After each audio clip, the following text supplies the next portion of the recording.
All right, everybody. Thank you for jumping on our weekly Family First Life Tri-State Training Day podcast. We are privileged and honored today. We have the great Ivan Vedrov, board member of FFL Universe, which I always thought was the greatest name and the greatest logo.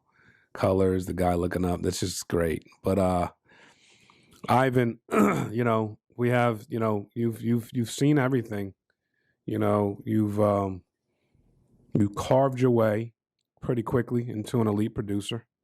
Hall of Fame, first full year, and that was your goal. I remember very, very, very vividly, January 2017 or 18. I think it was 18. You sang, "Mark, my goal is to hit 450,000 this year," and I was like, you had started like 2 months prior.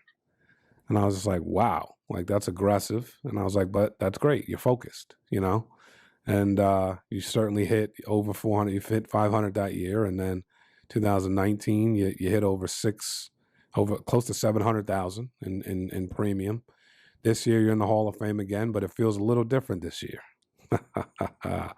because you got an army with you this time. So I want to discuss, some of that. And I want to discuss this idea, you get the board member, you're leading a big team and people, men and women that are going out there serving families every day, So number one, we appreciate you. We appreciate all you do. And it's a privilege and honor to have you on our podcast today, brother. So how you doing, bud?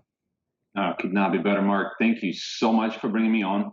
I'm forever grateful to you and to your team that brought me on board back in 2016. The year you were referring to was 2017 when I set that aggressive goal. Oh, is that right? Yeah. So it was that long ago. So it doesn't feel like it. So the time just flew by. Wow. I don't, like I was, I know you were in that meeting once in Vegas where one of the guys said that he doesn't remember his 30s. Yeah. I don't know. I mean, I think I'm 31, so I don't remember my late 20s. So it just flew by, so fast. I'm forever grateful to you, as I said, and your team for bringing me on board, for finding me out there, for seeking me out there. And, I joined at the end of 2016 and verified for myself that if you are a true student of the game, if you're not, thinking I got it. I've done insurance for, a year, 2 years, 10 years, but truly think of what everybody else around you doing in this company and say, okay, I want to do the same thing, and keep yourself a true student of the game where you say, okay, I'm coming in with as a clean slate. I want to learn from you guys, and that's what I did. So I plugged in and started listening to guys like Jonathan Porcina, Brian Mendenhall, Wayne Carr, and learned a bunch from them. Verify quickly for myself that if you go out there, really not go out there, but be in the office twice a week to dial relentlessly, you can go out there and make it happen, and learn over time. And I verified that you can do it. You can do it at scale as long as you're willing to dial, plug into the system, learn from top producers, create the structure for yourself as you're a self-employed broker here. And that gave me empowerment to say what I said to you, that I want to hit Hall of Fame very first year. Right. Yeah, I remember that very well. And listen, one thing you never shied away from was the work that it took, and I think that is a true testament to where you are now. But along the way, there's all kinds of nuggets you pick up from all kinds of different people, So I really want you to I want you to share some of those. What were some of the aha moments for you from, learning how to write a lot and starting to build an agency. And then you guys are nearing 1.5 million a month in volume. So it's like, that's a lot of business and that's a lot of people's families affected. You've seen change in people. You've seen change in people's bank accounts. You've seen people, you've seen all kinds of stuff. So could you walk us down a path of some of the aha moments for you as you've been doing this?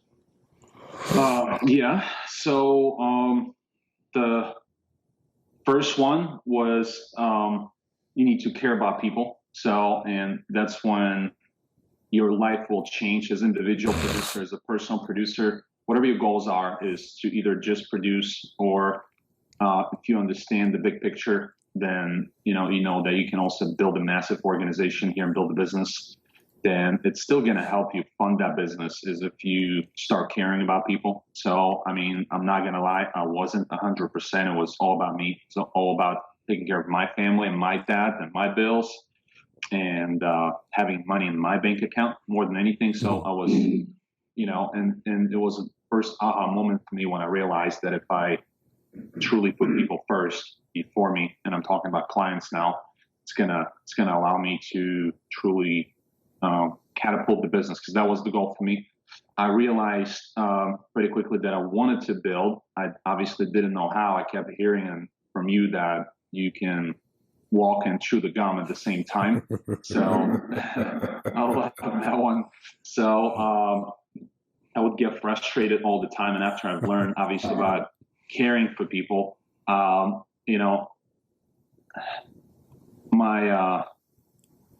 I guess next aha moment was about building more than anything, because I would, it wasn't so much of aha moment, but I realized that what it really takes, it takes so much more than just dialing and going out there. So I think, it takes, more organization, something I didn't have, something I was just, I think to me, like, dialing, working hard, going out there, it wasn't the easiest. So yeah, there was like a bunch of setbacks and chargebacks and, whatever. So, but it's all normal. It's all part of the business. Mm-hmm. But, I think this another aha moment I can really identify and bring up is the level of consistency. You have to do things day in and day out to see a real result. Okay, because I would hire first 4 or 5 agents when I was working out of the conference room. So in the apartment complex I used to live in, it's crazy. So I'm like, everybody was hiring at that time. I didn't know why I was hiring. I'm just like, yeah, it's cool. I mean, I understood that there's obviously money behind it. So I didn't understand how to structure it, and how to position myself to win. But I started hiring pretty much right away, but then I stopped. So, and then I started again, and then I stopped. So, and I just realized that if I just don't stop and keep going, there's huge things behind that. I saw also people passing me. They started later than me on the hiring side of business, and they're just building companies. And that's when I realized that this is not just me going out there and everything has to be me. It has to be done together as the team, and I could not build it on my own. So I definitely could not build it on my own, and I need staff. I realize it's a real business, it's a real commitment, and you have to treat it as such, and stop playing around. So that makes sense? Oh yeah, it does. But you said a lot there, and you have. I remember vividly a lot of those conversations, trying to, help you understand, and like you said, you were frustrated. There were things you were frustrated about, Where'd you get the aha moment? What made you say, it's not just about me? Because that's a big one. I mean, there's a lot of people jump in and I do believe you need to put, the oxygen mask on your face first. But I also believe once you get an oxygen mask on, could you please help out these other people that need an oxygen mask too? But when did you get when did that come about, and how did that come about? Yeah, for me personally, Mark, I don't think you can get to that place until, and at least that's my experience, and I know people are different. I don't claim I'm the greatest one out there. I'm very transactional by nature, right? Something I had to change, and less relational. So I'm still changing, by the way. But I think for me, that aha moment came when I got what I wanted. When I woke up one morning and I said, okay, I have this, I have that, and we wanted that a long time ago, but I have it as well, and then I can do this and that. And I basically, when I started caring more about other people when my personal needs were taken care of. So that's what we all say, personal production first. You could not build a real business without personal production, like obviously everybody have to make their own sacrifices. I'm not saying somebody that's selling 20,000 a month and building a massive agency not doing it the right way. Everybody have their own way. My way was to fulfill my personal desires first and realize that, hey, what else can I wish for? What else can I do? And that's when I start thinking about people and realizing that they're in the same position as I was a year and a half ago, 2 years ago, 2.5 years ago, 3 years ago. So, it just kind of naturally came to me that I should I want to build a big business. I have to put my ego aside and just help people. That's great. Do you think that, or do you wish you would have had that revelation sooner? Oh, absolutely. 100%. So, and I honestly, I did not have that revelation sooner because I was always putting money back in the business. I never really worried about my personal bills. So I didn't have a massive credit card debt as you did when you came in the business. But I mean, I had all the credit cards maxed out, obviously. Mm-hmm. So there weren't any crazy limits there. One credit card was probably $5,000. So, but it was maxed out as well. So I wasn't worried about those in the beginning, for at least first year and a half, I want to say. So it would be a natural desire for most people to just pay them off. I was just paying minimum payments on that. And whenever I was able to, and again, I've heard that, I think from Dominic Rogers, maybe a year ago, he's like, one of the things I wish I had, but I don't, is the bank account with 50,000 in it, because he's always dumping it back into that right now. Crazy, right? Right. So, and I think for me, it was the same thing, is just dumping it back all the time, not being afraid to invest in infrastructure, office staff, things of that nature. So I was naturally forced to get an office because I could not work from home. I never was able to really focus until I got my, private space. And I lived in a 1-bedroom apartment at that time. We moved, and then I didn't have the conference room, so I got the office right away. I hired staff, and I was always, maxing out, investing money back into it. So, and that's why I guess I wasn't necessarily got what I wanted. I was delaying, all kinds of nice things you can buy for yourself. And if you obviously I did have deposits that are $10,000 in one day because I had a massive weekend. So, and I still held myself accountable to my business. I still didn't had an urge to buy anything crazy with that $10,000. I was always, dumping it back. And, by the time I was dumping it back, and it created the abundance of money. And that's what allowed me to really, pause and say, hey, I need to reward myself here. And once I did, and once I got a few things here and there, I realized, you know what? It's all great that I have it now. Now, who else can I help so they can have the same things and have the same fulfillment, and so they don't have to worry about money at all. So something I heard, I think from you, Mark, where you say you throw the money into 99% of the things, and you throw money into 99% of the problems that go away. Mm-hmm. So, so that's been the goal since day one. So now who else can we help? So, no doubt. When you look at the field, and you've been a Hall of Fame producer 3 years running, what are some things that the field has taught you? The field, that's I'm still out in the field, obviously, so I enjoyed what it taught me over time is not to overreact to things that's going on around you. So I just ran yesterday, and first appointment was a no sale. Following 2 appointments was no show. And I had more, obviously, for the rest of the day. And I'm driving on the interstate, and I'm thinking how I would feel. And it literally happened yesterday. And I was thinking how I would feel if that happened 3 years ago. Oh boy, I'd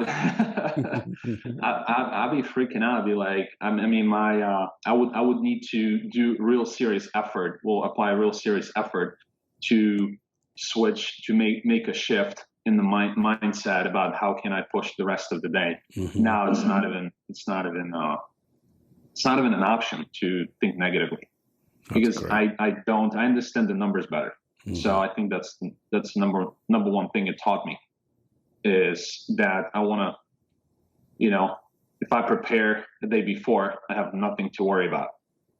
So just like anything else in the business, you see what you got going on next day. If you prepare the day before, whether making enough dials and what's enough, well, I don't know. I think for me, if you're a new producer, you should really question that. What is enough? What is obviously good enough? For me, good enough was to dial till 8 o'clock, no matter what. So, and what field taught me is that while you in the office, you're in much more comfortable situation there to prepare for the day in the field and set yourself up, so you don't even have to. So you don't even have the time to think. I was kind of that's the situation I was creating for myself for 3 years, week in and week out. By creating a situation in the field where I don't have the time to think about anything. I don't have time to. Yesterday, I don't know how I had time yesterday to think about what I thought about, but it was a brief moment. It was a brief moment when I realized I ran 3 appointments, no monetary reward for that, but I'm not even upset. I'm not even blinking. So, and then I just went back to doing my usual, which is filling the time in between appointments with productive things. And that's something that I struggle with. And my hiring process in the beginning was just running ZipRecruiter ads and collecting affidavits. So I was after affidavits, which changed over time, because all I cared about is to, before I get off the phone with a person, just get them to sign affidavit saying that they want to work with us. And I would submit that paperwork, and I thought my job would be done at that point. So I'm like, hey, they're gonna figure it out like I figured it out.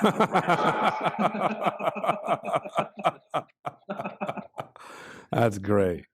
I like this. I like the transition here, because I wanted to get into some of this, and now. You're shifting. You shifted into hiring people and working with people, and you find out a lot working with people. You find out a lot about people. You find a lot out about yourself. What are some things that you found out about yourself, and what are some things that you had to put in place to really, really, really, really start helping people? I think you get what I'm saying. Well, yeah, absolutely. I needed to structure my time to basically be the most effective, because obviously we trying to help a lot of people, not just one person. So I definitely had to create the structure where the information is delivered in the most effective way. So at the same time, becoming, when it comes to changing myself, and what I found out about myself is I need to get more personable. I need to become more caring about people. I need to become less transactional, and essentially, become more human being, and less like a money printing machine. So, which we all can be if we out in the field. So, because the system is so predictable, it's unbelievable how it can work in your favor if you work it, if you truly work it and plug in. So, but then when you're trying to pick it up a notch and go to the next level and build an agency, obviously you gotta step back a little bit and look at it and see the big picture about what it really takes to, to build a big business, it's a relationship business, obviously. So, which is, help anybody and everybody in the company. It doesn't really matter if you benefit from that or not. So Right. That's true. yeah. So I mean, that is our culture. That is something we are working really hard on implementing day in and day out. Being here is to promote that, and that's what I felt immediately when I came on board with FFL. That's essentially anybody and everybody is looking to help you. And then once I've learned everything, that feeling kind of faded away a little bit. I don't know why, but maybe because I thought I figured it out, which, my first setback was exactly at the time when I thought I figured it out. So I stopped jumping on the trainings. I stopped plugging in. I didn't even check Facebook.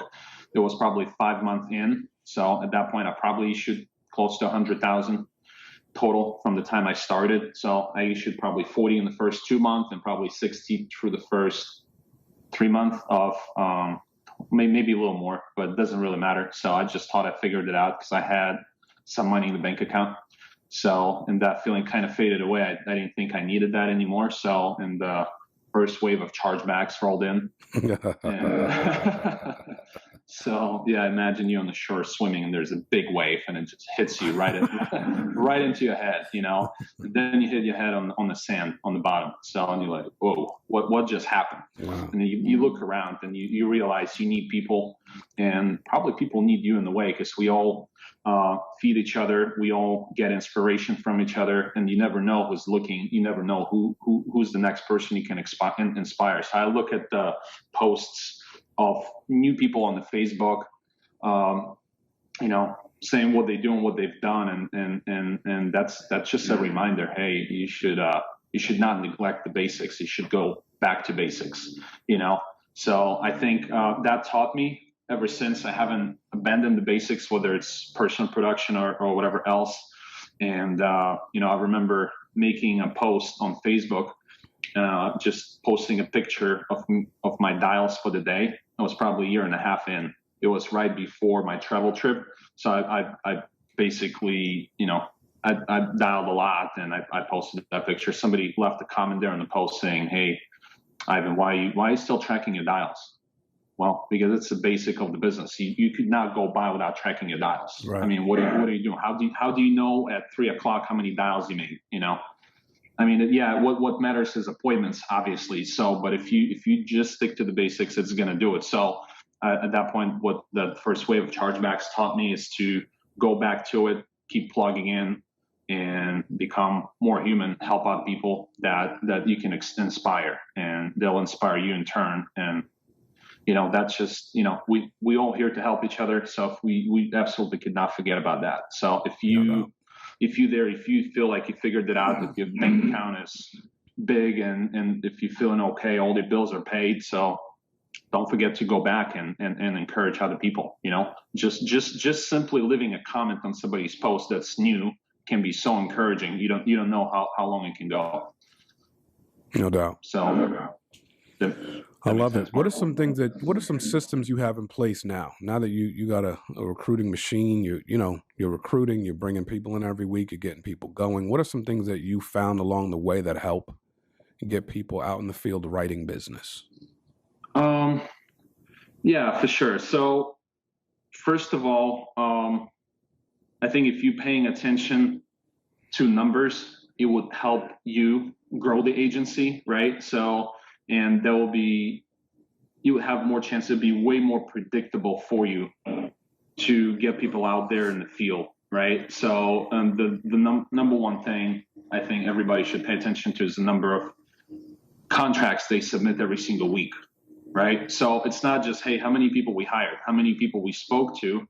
It's all about how many contracts people filled out and submitted on a weekly basis. So that's number one thing. If you truly want to help people, get them out there and help them make money, that's the number one thing you need to pay attention to, right? So once you have these numbers in, I think just understanding that you need to give each one of these people time, whether it's in a group setting or one-on-one. So it depends on your volume, obviously. So just basically having the initial conversation, something I haven't been doing. Once I once we hired the first recruiter for the company, I'm like, okay, I kind of had a feeling that, we're going to put it on autopilot, and, I'm going to need to do less work on the recruiting side of it. So, and I thought it'll all work itself out, but it really not. So you just need to care about people and give them time. You need to put yourself in their shoes, because I kept forgetting how I started all the time when I was trying to build this agency. There was a big disconnect, because I always thought that I figured it out, they'll figure it out. So, and, there's a huge disconnect for me. I needed to bridge, and I need to understand that they just sometimes just need to hear from you. Mm-hmm. The agents that are new, they just want to hear from you. And you talk to them about normal things. You think they're normal to you because you live that, you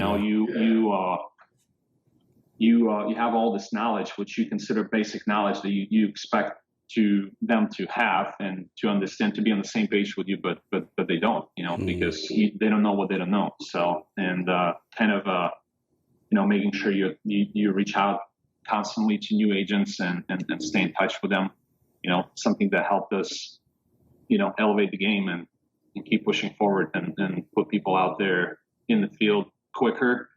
And once people commit, obviously making sure that they have enough leads and they hit the phones. I mean, it's simple as that. There's really, really nothing else. And you're going to get a lot of questions right away. Hey, what about annuities? Right? Or what about, what about annuities? You guys sell them? Yes, we do. So that's a great question. How many dials did you make today? Right? So being strong enough, having a courage and basically making sure that you're hitting on the basics with your new people makes a lot of sense to me. 100%. But getting them out, people getting out in the field, people having success, people now duplicating that success. What has it been like to watch that, to watch people have success and people duplicate success? What has that been like for you? Yeah, it brings so much joy. It's unbelievable. It's crazy to see results. And again, we're not obviously we say all the time, anybody can do this. And when you see that it's true, when you're truly seeing that anybody can do this and anybody can duplicate, we can, agents can pass the knowledge and then grow their teams within the teams. And it's insane. I don't know. It's the kind of feeling that's out of this world type of feeling, Mark. I'll be honest with you. That's I don't even have the words to describe it, because you see results of your work and duplicating and the fact that you treated people with respect and gave them time, and they're doing the same thing now is, it's at the same time very, very warm feeling of understanding that what we do, why we do it, and what kind of results it brings right now and can bring in the future. Right.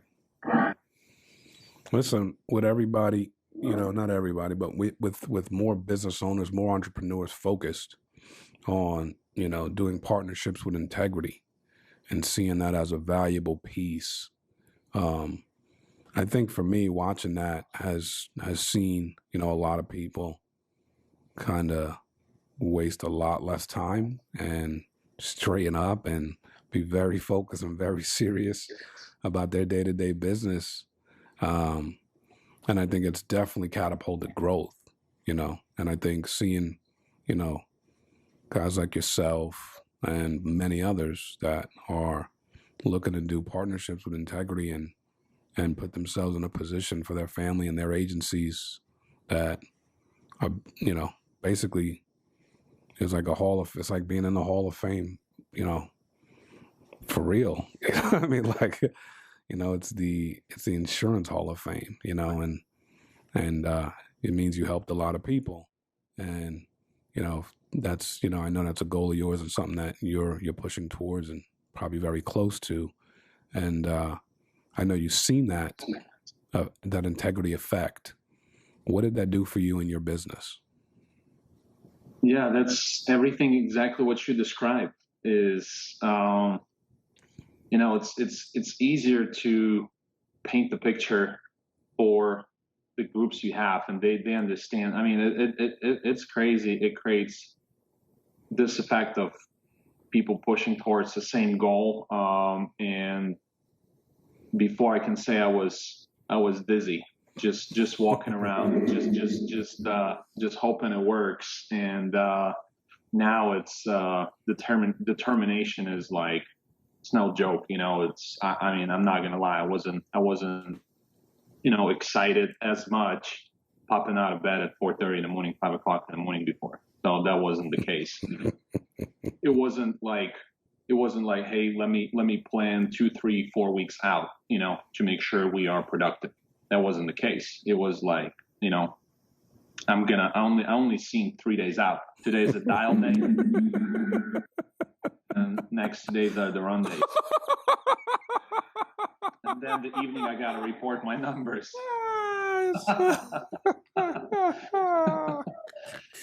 That was definitely the vision. 3 days, what's gonna drop in the bank account in 2 days after I ran. That's hilarious. Right. So, and then, basically whatever I can do in between appointments, is what I'm gonna do. Whatever I can, however many people I can reach out to, recruit, and hopefully they're gonna plug into our system now.